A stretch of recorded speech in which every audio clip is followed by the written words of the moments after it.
الله الرحمن الرحيم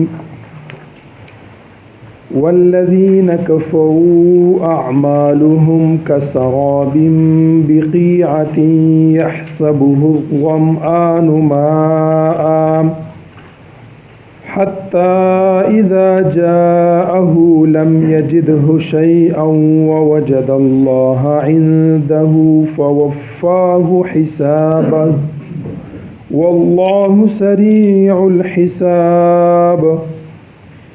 أو كظلمات في بحر لجي يغشاه موج من فوقه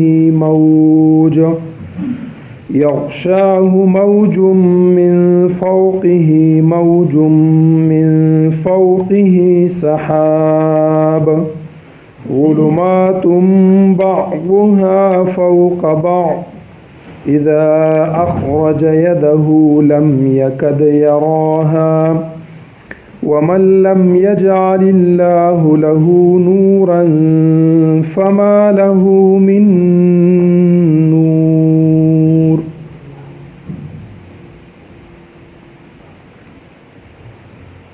په دې آیتونو کریمو کې د کافرانو د پاره مثال ذکر کیږي لکه څنګه چې پرون یو ډیر جوور یو ډیر ښکلی مناسب مثال د مسلمان او د مومن د پاره ذکر کړی. د کافر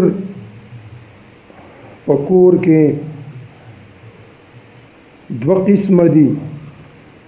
نو د یو قسم د پاره یو مثال راوړو او د بل قسم د پاره بل مثال.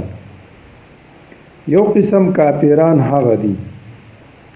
الله رب العزت منی ورځ د آخرت منی، او چې کله خاتم النبیین نبی کریم صلی الله علیه وسلم راغلل نو په نبی علیہ السلام باندې ایمان را نوړو لکه یهود او نصارا. دا خ الله رب العزت منو د آخرت ورځ منله، یا هغه خلق کم چې د نبی کریم صلی الله علیه وسلم د ختم نبوت نه انکار کوي لکه قادیانیان. دا خ الله رب العزت منی ورځ د آخرت منی او په اعمالو کې خبر چړ کر حصہ اخلي، خو چونکی دی د نبی کریم صلی الله علیه وسلم پیغمبري منی خو اخیرنه پیغمبري نه منی. نو د دې خلکو مثال ذکر کړي چې یو سړی په ایمانیاتو کې پس سيزونو ایمان لري او پسو باندې نه لري، نو دا غي د پاره یو خپل مثال راوړي چې د قیامت په ورځ باندې دغه کافر چې ځان ته په دنیا کې کافر نه وایي او د الله ذات او ورځ د آخرت مني او لګیا دي مسلسل اعمال او نیک دا چې کم دي صدقات او حجونه او روزه او زکاتونه هر څه ته لګیا دي ملای تړلې، خدای الله په نس مؤمنان نه. نو د مثال د آخرت په ورځ باندې دی خو دې نه لوی پتمه دی چې بس چې څه آخرت ته خو ما ځان له وګټو چې څه جنت ته خو زما په برخه شو او چال تلاړ شي اس په پلاس را نشي. دا غي د پاره مثال ذکر کړي لکه مثال په تور باندې یو انسان دی چې ډیر د سخت ګرمۍ موسم دی او وخت د غرمې دی او د په سفر روان دی او به انتهایی ډیر تګې شوی دی. نو دې په یو دسی میدان کې دی چې دا غي میدان اول اخیر معلوم نه دی، یو اوږد پلن میدان دی. نو دې په میدان کې مهامخ وګوري چې هغه دی وبدي پړقاره وته د وبوخ کار شي. نو دې خو تګېمو وسیلا نور منډه بشه شروع کړ چې ځوال تلاړ شم چې وبو وسکم. چې کله د اوبو خوا ته رسی نو هغه وبني هغه د شګو یو ډیرې چې کله دا شګې ډېرې شي او نور پې ولګي نو داسې پړقاری کي لکه ته به وایې چې دا اوبه دي. دې ته سراب وایي په عربۍ ژبه کې. اوس چې دی هلته لاړ شي دی وایي های افسوس دا خو شګې دي، ما د هغې ځای نه منډې راوالې ما چې دا به اوبه زه به وڅکم، ډېر تږی یم علاقېږم، زما هغه تنده یې نوره سیوا کړه، تکلیف یې راکړو خو اوبه میلاو نه شوې. لا په دغې ځای کې دی په دې صح حالاتو کې چې د الله امر راشي ملک الموت او په دغه کې ډیری د شګو خواته چې کم دی تی سا واخلي. دغه مثال د هغې کس دی چې څوک الله مني، ورځ د آخرت مني، نبی کریم صلی الله علیه وسلم یا پیغمبر نه مني یا اخیری پیغمبر نه مني، د لګیا د په دنیا کې اعمال کی لکه څنګه چې هغه سړی سفر کا او چې کله په د باندې مرګ راشي نو دی به د خپل اعمال او ثواب ته تګي لکه څنګه چې دغه سړی سم تګي شوی او دی به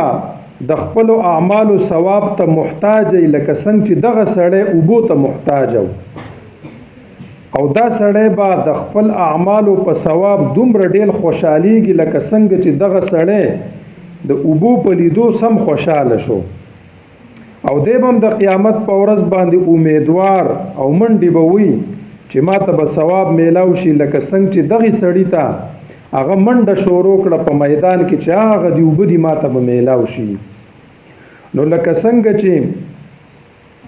هغه سړی چې د اوبو خواته لاړ بس یو څو شګې وي چې د پکارو سیز نه دی، نو دغه شان دی چې د خپلو اعمالو خواته راشي نو هغه به هیڅ هم نه د دغه صدقات، د دغه حجونه، د دغه زکاتونه هغه هر څه سره به هیڅ هم مخې ته نه. نو لکه څنګه چې هغه سړی افسوس وکړي نو دغه شان به دی هم افسوس کړي، لکه څنګه چې هلته په هغې سړي باندې حکم د الله راغی او مرګ هغه چې کوم دی ولا راغې په هغې خوشي میدان کې دغې شګو د ډیري خواته، نو دی به هم د قیامت په ورځ خو مرګ شته نه، نو دی به هم د دغې اعمالو خواته چې کوم بې میوې اعمال دي او قابل قبول اعمال نه دي، نو دی به د هغې خواته د مرګ تمناګانې شروع کړي او تمناګانې سو یا لیتنی کنت ترابا، های افسوس چې زه خاورې وې. نو دقه مثال د دقه سړی دی. نو دا په ایمانیاتو کې د بعضی سیزونو انکار او بعضی قبلول، نو کو دا سړی په دنیا کې اعمال کې اسی لګیا دی او په دنیا او په آخرت کې دا سړی په تاوان کې دی. نو د هغې دپاره مثال راوړو. لکه نن سبا تاسو وګورئ نو قادیانیان بلا ډالرې لګي، کروڑاو لګي، باقاعده د قادیانیت چې کم مرکز دی د هغې دپاره نظرانی کی او سکی دا ټول ناقابل قبول او دا قادیانیان کافر دي. دوره سخت کوشش کوي لګیای مسلمانان په څه طریقه باندې گمراه کول غواړي او شک پیدا کول غواړي مسلمانانو نه د نبی کریم صلی الله علیه وسلم په اخیرنی نبی کېدو کې. لکه دا زباسي بطور یو مثال دغه کم چې دا منګنان او دا سپګو په شان ننوزي د انسانانو عقایدو ته پټ پټ حمله کوي. لکه یو سړی خپل کارګزاري هغه وی چې زه قادیانیانو خواته لاړم، نو ماته یې ووی چې یاره مرزا غلام محمد قادیانی دا اخیرنی پیغمبر دی او کو تا ته پکې شکی نو خبر را لمنه ما خو استخاره پې وکړه، د شپې د الله سره پې مشوره وکړه چې آیا دا غلام محمد قادیانی د الله پیغمبر دی او کو نه دی. امام وی چې بس استخاره ده وبه کم کنه جویر عالم استخاره مې په وکړه چې غلام محمد قادیانی په خوب کې اینم چې هغه ماته وی چې اوس د الله اخیره پیغمبر یم. ما وی چې او خدای چې استخاره مې وکړه وګوره اخیره پیغمبر خو غلام محمد قادیانی وو. په دغه سړی باندې بلا مهنتونه وشول چې ګوره واپس اسلام ته راشه قادیانیت پرې د تاسو وکړل. هغه وی ما استخاره کړې او ماته وی چې زو اخیره پیغمبر یم. یو پیرا د دې چې اصلاح ونه کړه خدا سړی به ګرځېدو د خپل اصلاح په نیت باندې او ځان به خلکو ته په دلیل کې پیش کاو چې ما استخاره کړې او غلام محمد قادیانی ما اخیره پیغمبر په خوب کې لیدې دي. نو عطا الله شاه بخاری رحمت الله علیه یو ځای کې بیان التم دی ورسید او ورته وی چې کو غلام محمد قادیانی اخیره پیغمبر نه نو ما په استخاره کې په خوب کې بیا ولې لیدو. نو عطا الله شاه بخاری رحمت الله علیه ورته فرمایي چې تو کافر وې نو زکه تا ته غلام محمد قادیانی په خوب کې چې کم دی هغه پیغمبر ښکارا شو. سوی ز کافر نو مزخ کلک مسلمانو ما دا غینه پس ما استخاره کړي و چې کله تا د اغه د استخاره دا شرط قبول کو په دقه ځای کې تا د ایمان نه لاس وینځل. د نبی کریم صلی الله علیه وسلم په ختم نبوت کې شک کول دا هم سړی کافر کی. تو په دغه شک سره کافر شوی وي او لاسوک دو مضبوط او یقیني خبرو کې لاسوک چرته استخاری کی لکه به تور مثال مونږ کې یو کس وي چې الله رب العزت یو دی او قدوه دی قدرت دی راشه نن شپې له استخاره کام دا سړی په ټکی کافر شو. نبی علیہ السلام اخیره پیغمبر دی او کنا بل پیغمبر راتلو والشته او یو سړی ویراشه ز په استخاره کام دا سړی په ټکی کافر شو. نو عطا الله شاه بخاری رحمت الله علیه ورته وی وتا د ایمان نه لاس انزلیو نو شیطان بتا ته خامخا د غلام محمد قادیانی په شکل کې راتلو او تا ته وی چې زو اخیری پیغمبر یم. نو په هر حال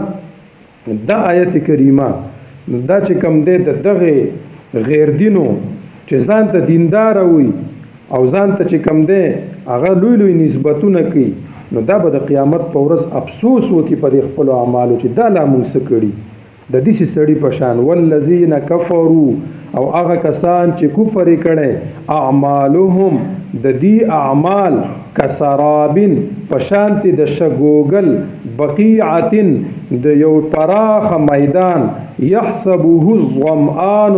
چې ګمان کی په دې باندې د دې شګوګل باندې الظمآن تګې سړې ما اند اوبو حتی تر دې پوری اذا جاءه چې دا سړې د شګوګل تراشي نو لم یجده شیئا ونمومی الت اسس دوبو مبو اس سیزالت نه هو البته عمومي سلرا ووجد الله عنده نو دې عمومي الله رب العزت در عنده دغه خواته فوفاه حسابه پس الله رب العزت پورا کی د الت حساب یعنی په دغه ځای ولا مرګ راشي. نو څنګه دغه سړی د خپل اعمالو خواته ولا مرګ راغی د قیامت په ورځ به دا غیر دینه د دیبم الت دا حالتي چې د خپل اعمال اس پالته نه او بیا به کم دی دی به مرګ غواړي خو مرګ بنئ. والله سریع الحساب والله زر حساب کوون کې دی. او كظلمات في بحر اللجي يغشاه موج من فوقه موج من فوقه سحاب. دا مثال د هغه کافرانو دی کوم چې دویم قسم دي هغه دا دي چې الله رب العزت هم نه مني ورځ د آخرت هم نه مني. نو چې وس الله رب العزت نه مني ورځ د آخرت نه مني نو د په دنیا کې یا نیک اعمال اډو کی نه یا صرف د دنیا د پاره کی. نو دا غي مثال ذکر کی چې د دې مثال خلاصه ده یو سړی دی او هغه یو جوور سمندر په ویخ کې پروت دی چې دا سمندر په جوړوالي کې حد ته رسیدلې چې یو په دغه سمندر تیار ده دویم دا سمندر چې کم دی دا موجدار دی چې د موج د پاسه موج دی په د چپی د پاسه غټي غټي چپی نو یو تیار په د یوي چپی شو داغه د پاسه بل چپا نو یو تیار په داغه چپی شو او بیا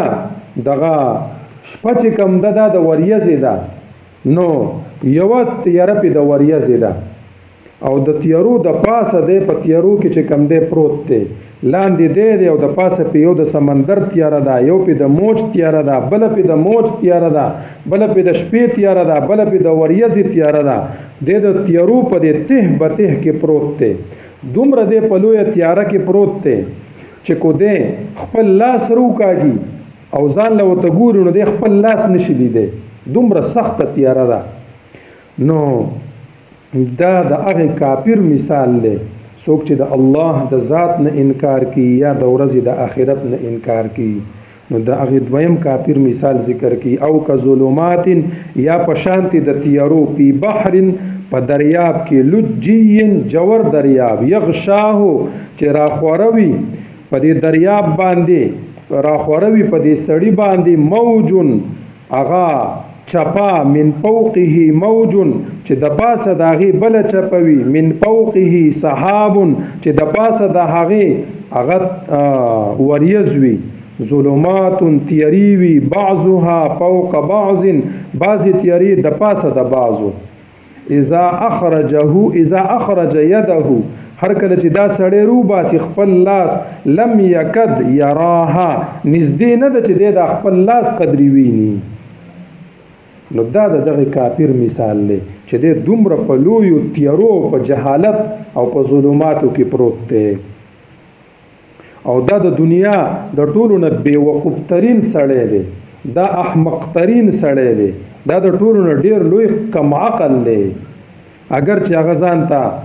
وسپنې په هواګانو الوزي او سپوږمۍ ته خیږي او ځان ته لوی نسبتونه کوي خدا د الله رب العزت په نسبت باندې د ځمکې د ته نه د سمندر ته ته رسېدلې په تیارو کې سړی دی او دا هیڅ شی نه دی و دا هغه شی دی کوم چې د څاروو نه لاندې دی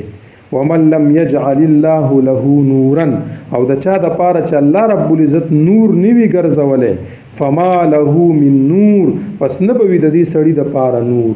نو نور الله رب العزت د چا د پاره ګرځي نو چې څوک خو طلب کوي کنه نو هغه خو د الله د ذات نه موټ کړ دی هغه خو د ورځې د آخرت نه موټ کړ دی نو هغه کې خو طلب نشته نو الله ولا نور نه دی ګرځولی نو کو دی وځان ته هر صورت د نورانیت نسبتونه کوي خو د سره د سره نور نشته او د سره د سره رڼا نشته والذین کفروا اعمالهم او هغه کسان چې کفر کړي د دې اعمال کسراب پشانتی د شګوګل دی بقیعه په یو پراخ میدان کې یحسبه ګمان کی په دې شګوګل ازوم آنو تګه سړی ما اند اوبو حتی اذا جاءه تر دې پورې چې دا تګه سړی راشي هو دغه شګوګل خواتا نو لم یجده شیئا دی ونمومی التکه سسیز د اوبو ووجد الله او د اوممی الله رب العزت لرا عنده د دغه خواتا فوفاه حسابه پس الله د پوره کی حساب ددو او مرګ ورلرا ولی والله سریع الحساب او الله رب العزت زر حساب کون کړي او کظلمات یا پشانتی د تیارو فی بحر لجی په جوور دریاب کې یغشاه موج چرا خوروي په د باندې اغا چپا من فوقه موج د پاسه د هغه چپی یو بل چپا من فوقه د پاسه د هغه چپی سحاب وریزی ظلمات تیری بعضها فوق بعض بعضی د پاسه د بازو اذا اخرج يده هر کله چې دی راو باسی خپل لاس لم یکد یراها دی نږدې نوي چې وویني د خپل لاس لره قدرې ومن لم یجعل الله له نورا او د چا د پاره چې الله رب العزت نوي ګرځولې ونه ګرځي د پاره نور فما له من نور پس نوي د پاره نور اللهم ربنا تقبل منا انك انت السميع العليم وتب علينا انك انت التواب الرحيم برحمتك يا ارحم الراحمين.